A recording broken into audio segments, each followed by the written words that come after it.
this is an interesting topic because it seems like today, the U.S. and China have very different models.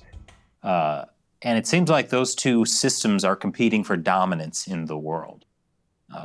You've touched on this a bit, but why do you think the American model is superior?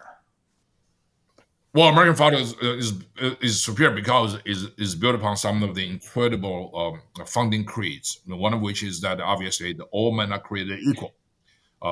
If you want to find the inequality, you go to China and the party elites and a different classification of people. Literally written into laws, right? So that's a discrimination.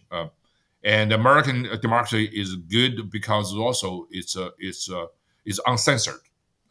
There are some censorship going on in some new platforms of social media, but that's basically curable because there's no open debate. There is also legal recourse for those things.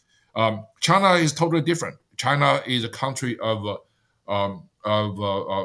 unanimity of opinions, and it's one party rule, and so it's very different. And most importantly, when we say democracy basically the people rule. That's a literal translation of Chinese 民主. So people being the master. Now, that really is important because that means the political party in charge would have to really work for the benefits of the maximum number of people, not just for the people who vote for you. So so that's why I think that America is free. It's rules based. It's democratic, and most importantly, America has a lot of fresh air and has a lot of career opportunities. I mean, those are all really a bread and butter thing. And America is becoming the most attractive place in the world. Each year, we gave over 1 million new immigrants, more than any country in the world.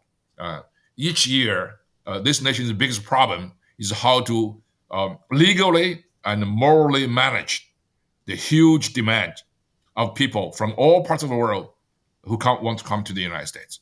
The longest lines in the world are those visa applicants lines in our embassies and consulates in many countries in the world, particularly in China, I might say.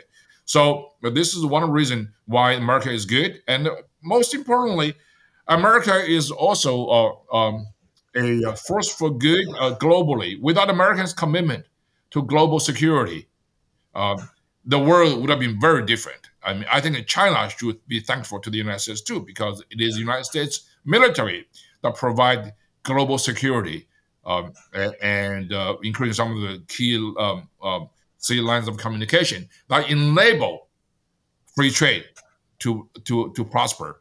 And so that's why I think America is a much better country. China, on the other hand, is almost the exact opposite what America stands for.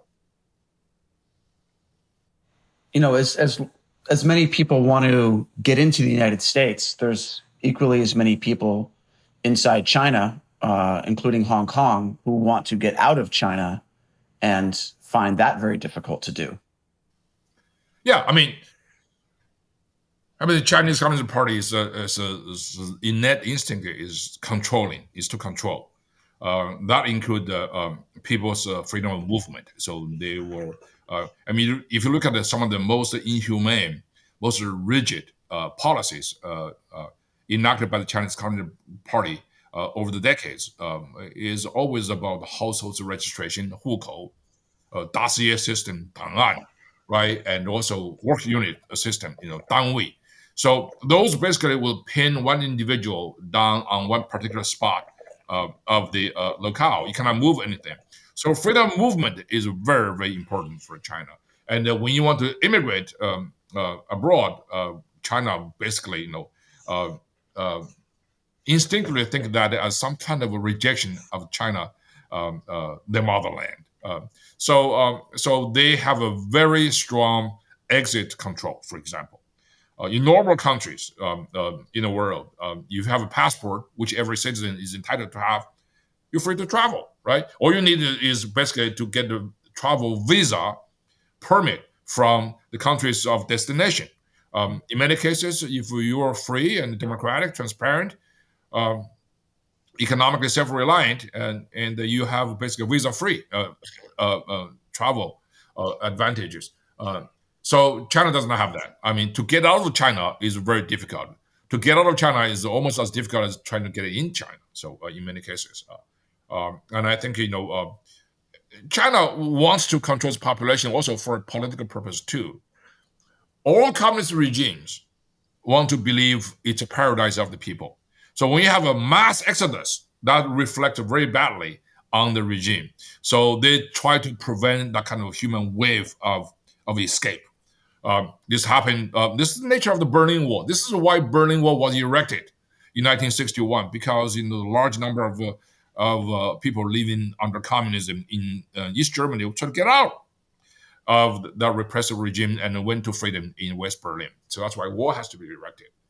And this is also what brought down the Berlin Wall in 1989, because a large number of East Germans tried to get out of the East Germany, and they stormed the borders with Hungary, with Czechoslovakia, and eventually the East German government had no choice but to basically open the gate at the Brandenburg, so to end a tragic era. So Chinese Communist Party is the same thing. They control exodus of dissidents, obviously, an ethnic minority under their repression, and the Uyghurs and the Tibetans. It's almost impossible to get an exit visa from the Chinese government. But also ordinary people right now, because they consider that as a betrayal. Speaking of betrayals or perceived betrayals by ordinary Chinese citizens, the last November, there were the big protests, the white paper protests, which came kind of in the wake of the zero COVID policy. But you've made the point that those weren't really just about the zero COVID policy. So what do you think they were about? Well, people in 1770s dumping tea into Boston Harbor is not just about their dislike of tea. It's about something much larger. It's about freedom, it's about independence, right? It's about fairness and the political representations, and much, much more. For the same reason, Xi Jinping's zero COVID national lockdowns only serve as a trigger of a subterranean force deep inside the Chinese society against the regime as a whole. So you see very quickly, any trigger like that white paper movement can quickly morph into a movement of much larger significance. The slogans are different, participants were different. So it's no longer just people who refuse to take shot at the vaccine as demanded by the Chinese government. It's no longer the people who really don't like to be restricted in their homes. You can see the intellectuals jumped in, the students jumped in, and the workers jumped in, and most importantly, the middle class, the property owner class in China, they all jumped in. So the regime suddenly realized, geez, it's a really a massive whole of nation uprising, and that's why, as arrogant, as stubborn as Xi Jinping is, he had to suddenly reverse his favorite policy, the landmark signature policy of his administration, that is zero COVID lockdowns, and he also, to be honest with you, he also had no choice, because those silly policies had literally ruined the nation's economy. The Chinese economy is in shambles today, mostly as a result of his a stupefyingly stupid policy of national lockdowns. And I think these points, of course, have been made by a lot of people, including Chris yourself. I remember I watched one of them, your shows.